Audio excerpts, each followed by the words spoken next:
Good morning प्यारे बच्चों, आज हम करने जा रहे हैं आपकी वर्कशीट 75 विषय गणित कक्षा 10। हमारी डेट 20 जनवरी के लिए। तो चलिए शुरू करते हैं।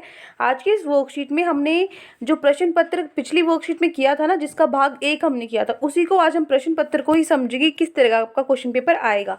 तो भाग ए के बारे में हम चर्चा कर चुके हैं। आज हमें भाग बी के बारे में समझना है।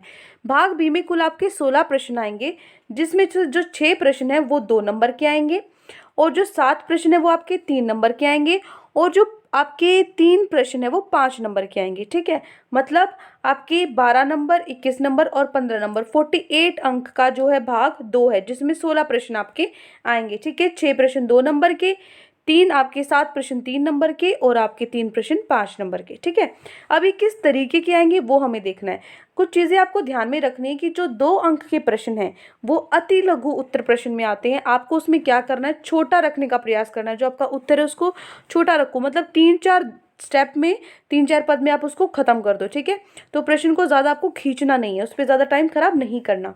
जो 3 अंक वाले प्रश्न है, इसमें आपको थोड़ा संक्षिप्त में समझाते हुए हल करना है कैसे कैसे आया है। अगर आपका उसमें चित्र है तो आपको इसमें चित्र भी बनाना है। ठीक है, अगर आपका जो क्वेश्चन है उसमें चित्र बनाने की आवश्यकता है तो वो भी आपको बनानी है। और जो 5 अंक का प्रश्न है, ये आपको बहुत विस्तार से एक एक करके आपको सारे पद लिखने हैं, चित्र भी ज़रूर बनाना है, और सूत्र का प्रयोग करना है। अच्छे से आपको जो स्टेप बाय स्टेप सारे लिखने हैं सूत्र के अंदर। और इस प्रश्न को हल करने में अधिक समय लगता है, इसलिए आपको समय को बचा के रखना है लास्ट के लिए। ठीक है, क्योंकि ये लंबे क्वेश्चन होते हैं। अब देखो, आपको यहाँ एक एक क्वेश्चन दिया हुआ है, एक 2 नंबर का, एक 3 नंबर का और एक 5 नंबर का, ताकि आपको पता लग जाए किस तरीके के प्रश्न आएंगे 2 नंबर में, 3 नंबर में और 5 नंबर में। तो पहला प्रश्न है आपका, ज्ञात कीजिए कि क्या दिए गए त्रिभुज समरूप है, यदि हाँ तो समरूपता का क्रम लिखिए। आपको क्या करना है, आपको ये 2 दिए हुए हैं। ठीक है, ये 2 डायग्राम जो चित्र दिए हुए हैं, आपको ये बताना है ये समरूप है कि नहीं। समरूप कैसे होंगे, या तो सारी भुजा बराबर है, सारे कोण बराबर है, तो हम इनका निकालेंगे। जो एक कोण है ना, ये रच रहता है जो, ये निकालेंगे इनका। ठीक है, तो पहले मैं क्या लूँगी, DEF लूँगी। DEF में आपको पता है जो त्रिभुज होता है उसके तीनों कोणों का योग कितना होता है, 180 डिग्री होता है। ठीक है, तो मतलब 70 प्लस में 71 प्लस में F। ठीक है, प्लस में F किसके बराबर होगा, 180 के बराबर होगा, है ना। तीनों को, तो वो वही मैंने यहाँ लिखा है। देखो, ये आपका प्रश्न नंबर 1 का ये आपका हल है। ठीक है, तो तीनों का योग कितना होगा, 180, एक 70 एक 71 है, F हमें निकालना है। तो ये दोनों इधर प्लस में, इधर जाके माइनस में हो जाएंगे, तो 180 में से दोनों माइनस करेंगे तो 39 आएगा F हमारा। ठीक है, F क्या आ जाएगा, 39। इसी प्रकार जो PQR है, में देखो PQR में आपको एक 39 दिया हुआ है, एक 71 दिया हुआ है। Q आपको निकालना है, तो आराम से निकाल सकते हो आप Q को।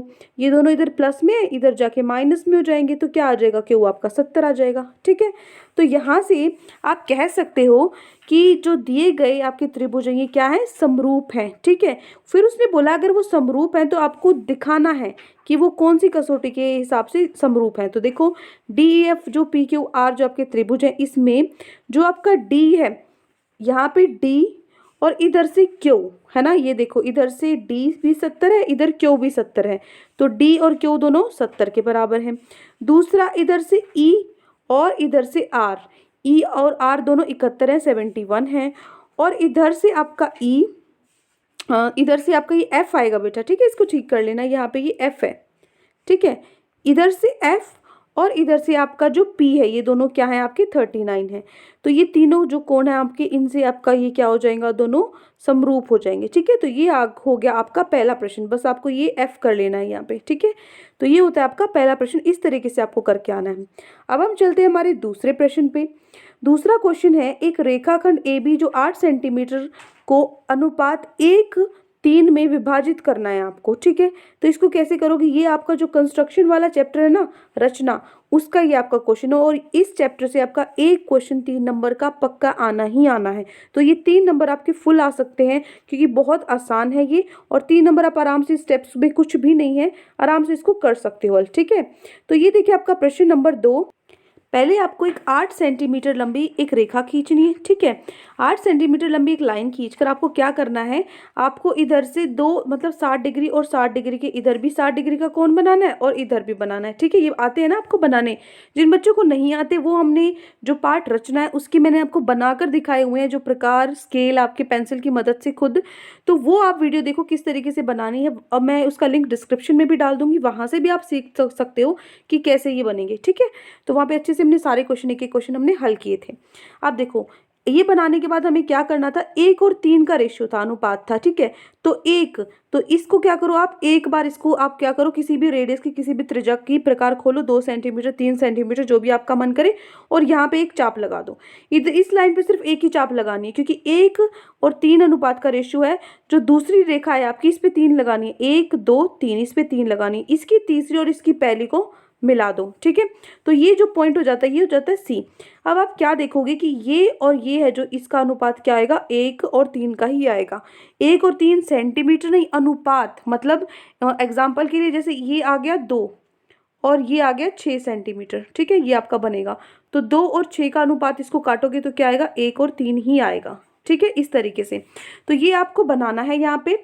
और क्या करना है, रचना के पद भी लिखने हैं। जैसे अगर आपको नहीं याद, रचना के पद याद करने की जरूरत नहीं है, जो आप बना रहे हो उसको लिखते जाओ कि एक 8 सेंटीमीटर लंबी रेखाखंड बनानी है ए बी, फिर ए और बी पर आपको 60 डिग्री के कोण बनाने हैं, फिर ए एक्स को प्रकार खोलकर किसी भी त्रिज्या की चाप लगानी है, फिर बी वाई पर भी प्रकार खोलकर बराबर त्रिज्या की, जो यहाँ पर जितना खोला हुआ था ना वो वही यहाँ पर भी उतना ही खोलना है, उतनी त्रिज्या की चाप लगानी है। और 5वां आपका पद है एम और एन बिंदु को मिलाना है, बस, ठीक है। तो जो आप कर रहे हो ना उसी को बस लिख दो, ठीक है। तो ये हो गया आपका प्रश्न नंबर 2। अब हम चलते हमारे प्रश्न नंबर 3 पे।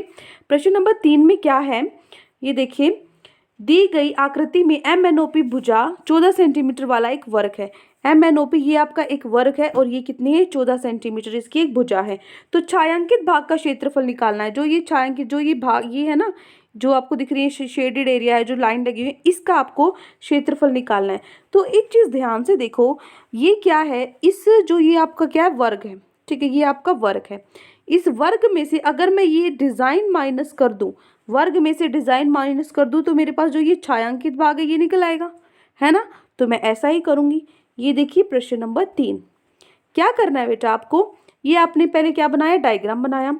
इसमें आपको क्या करना है, छायांकित भाग क्या होगा, छायांकित भाग होगा MNOP वर्ग का क्षेत्रफल, इसका क्षेत्रफल माइनस में जो डिजाइन का क्षेत्रफल है, इस डिजाइन का क्षेत्रफल घटा दो। जो आपका वर्ग का क्षेत्रफल क्या होता है, भुजा का वर्ग, है ना। भुजा कितनी है, ये दी हुई है 14, 14 का वर्ग कितना होता है, 196, है ना, ये दिया हुआ है आपको। अब देखो माइनस क्या करना था, इसमें से डिजाइन का क्षेत्रफल माइनस करना था। तो एक चीज देखो, यहाँ पहले यहाँ जाओ, अगर मैं इन लाइन को इस तरीके से यहाँ पे मिला दूं, ठीक है, ये देखो इस तरीके से मैं लाइन को मिला दूं, ठीक है, तो बीच में क्या बनता है, बीच में ये एक वर्ग और बन जाता है, और चारों तरफ क्या बन जाता है, चारों तरफ 4 अर्धावृत्त बन जाते हैं, ठीक है, सेमी सर्कल जो होते हैं। तो अब मैं क्या करूंगी, ये देखिए, मुझे अगर डिजाइन का क्षेत्रफल माइनस करना है तो एक तो ये 4 जो आपके अर्धवृत्त हैं इनका क्षेत्रफल माइनस करना पड़ेगा, 4 अर्धवृत्तों का क्षेत्रफल, और जो आपका बीच में ABCD ये जो आपका वर्ग है इसका क्षेत्रफल भी माइनस करना पड़ेगा, ठीक है। तो ABCD वर्ग का क्षेत्रफल भी माइनस करना पड़ेगा। तो आपका अर्धवृत्तकार का क्या क्षेत्रफल होता है, देखो जो पूरा वृत्त होता है उसका क्षेत्रफल होता है पाई आर का वर्ग। तो अर्धवृत्ताकार है, अर्धवृत्त है, तो इसका आधा कर दो, तो पाई आर वर्ग का ये हो गया, मैंने आधा कर दिया।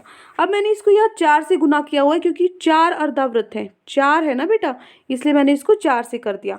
अब हम क्या करेंगे, बीच में और क्या प्लस, हमें ये भी तो करना था ना, ABCD का वर्ग, ये क्या होता है, भुजा का वर्ग होता है, ठीक है। तो मैंने इस वर्ग में से डिजाइन का क्षेत्रफल माइनस कर दिया, ये सारा मुझे माइनस करना है, ये आपका जो वर्ग है और जो ये चारों अर्धवृत्ताकार हैं ये मुझे माइनस करने हैं। तो अब यहाँ से 2 से ये 4 कट गया, तो इधर क्या बच गया, 2 पाई आर का वर्ग, और इधर भुजा का वर्ग बचता है। अब बस वैल्यू रख दो, ठीक है, वैल्यू पुट कर देंगे हम। कैसे वैल्यू पुट करेंगे, देखो यहाँ से क्या किया, पाई आर स्क्वायर, 2 पाई क्या होता है 3.14 या 22/7 भी आप लिख सकते हो। आर देखो आर कैसे आया और ये भुजा कैसे आई वो हमें देखना है। यहाँ पे आपको ये इतना हिस्सा और इतना हिस्सा 3 दिया हुआ है, 3 ऊपर और 3 इतना, 6 हो गया टोटल। और ये पूरा कितना है, 14 है ना, ये पूरा 14 है ना। 14 में से ये 3 और 3 कितना है, 6 है। तो जो ये बीच वाला जो गुलाबी हिस्सा आपको दिख रहा है, जो ये गुलाबी लाइन दिख रही है आपको, ये कितनी हो गई, मतलब 14 में से ये माइनस कर दो, ये वाला और ये हिस्सा माइनस कर दो, 14 में से 6 माइनस कर गए, 8 बचता है। ठीक है, तो जो ये वाला हिस्सा है ना, ये कितना है, 8 सेंटीमीटर है। ये 8 सेंटीमीटर है। तो यहाँ से देखो, ये आपका अर्धवृत्त है, इसकी आपकी ये रेडियस है। ठीक है, ये भी आपका अर्धवृत्त है, इसकी भी ये रेडियस है। ठीक है, उसके बाद जो ये बीच वाला बिंदु है, ये 2 रेडियस से मिलकर बना है ना, ये 2 रेडियस से मिलकर बना है, 1 और 1। ठीक है, 2 रेडियस से 2 बीच में हो गई, तो एक रेडियस ये, एक रेडियस ये। ठीक है, ये दोनों होगी, और बीच में ये 2 रेडियस है, ये होगी। तो टोटल आपकी 4 जो त्रिज्या हैं वो हो गई किसके बराबर, ये पूरा किसके बराबर था, अभी हमने निकाला 8 के बराबर है। तो जो r है वो कितना हो गया, ये कट गया 2 से, जो आपकी त्रिज्या है वो कितनी आ गई, 2 आ गई। तो मैंने यहाँ त्रिज्या की क्या जगह क्या लिखा, 2 का वर्ग। तो यहाँ पे इसको हम करेंगे, गुना करेंगे, तो हमारा आएगा 25.12। ये यहाँ पे 5.12 है ना बेटा, ये 25 है, ये पॉइंट गलती से लगा हुआ है, मैं इसको ठीक कर देती हूँ 1 मिनट। तो ये पॉइंट यहाँ पे मैंने ये मैंने रफ कर दिया है वो वाला पॉइंट, तो ये क्या है, 25.12 है। देखो 25.12। ठीक है, आप खुद भी कल ये कैलकुलेशन तो आप खुद भी किया करो। तो ये 25.12 है, प्लस में ये आपका 16 कैसे आया, यहाँ पे जो भुजा है ये 4 कैसे आई, देखो ये भुजा इस वर्ग की, ये ABCD है ना, तो ये पूरा 8 था, ये पूरा 8 था, तो ये क्या है, नीचे वाली देखो पूरी 8 थी, है ना। तो हमें 2 चाहिए, ये 4 मिलकर आपकी 8 बना रही है, तो हमें तो इसका आधा ही चाहिए, 8 का आधा ही चाहिए, क्योंकि 2 रेडियस है ना, ये बीच वाला हिस्सा है, जो ये वाला जो हिस्सा है ये कितना है, 4 हो जाएगा। ठीक है, इसलिए 4 का जो वर्ग है वो क्या होता है, 16 होता है। तो हमें क्या करना है, 196 में से ये माइनस कर दोगे आप, तो आपका आंसर आएगा 154.88 सेंटीमीटर का वर्ग। ठीक है, ये हो गया आपका प्रश्न नंबर 3। तो ये 3 प्रश्न, जो तीसरा प्रश्न है ये आपका 5 नंबर का है। ठीक है, तो तीनों प्रश्न हमारे हो गए हैं। अब हम चलते हैं, अब देखो ये आपकी कंप्लीट हो गई है वर्कशीट, तो आपको प्रश्न पत्र अच्छे से समझ में आ गया होगा। अब आपको अच्छे से अपनी तैयारी करनी है, किस हिसाब से कि अब किस तरह के प्रश्न आएंगे ये भी आपको पता लग चुका है। तो इस पर आपको निर्धारित करना है समय, कि कितना मुझे टाइम लगता है, कितनी मुझे स्पीड बढ़ानी है, ये चीज़ें आपको प्रैक्टिस करनी है। ठीक है, तो आप सभी को अपनी बोर्ड की परीक्षाएं हैं उसकी शुभकामनाएं। अब ऐसा नहीं है कि वर्कशीट नहीं आएगी, आपका सिलेबस कंप्लीट हो चुका है, आपको पेपर बता दिया गया है कैसा आएगा। अब हम क्या करेंगे, जो अगली वर्कशीट्स हैं उसमें आपकी रिविजन आया करेगी। ठीक है, जो पुनरावृत्ति है वो हमें करनी है, दोहराई करनी है। ठीक है, आई होप आपको अच्छे से सब समझ में आ गया। फिर भी कोई डाउट है तो कमेंट्स में आप पूछ सकते हो, और अगर आपको वीडियो अच्छी लगी तो चैनल को सब्सक्राइब कर सकते हो और वीडियो को लाइक कर सकते हो। Thank you and have a great day.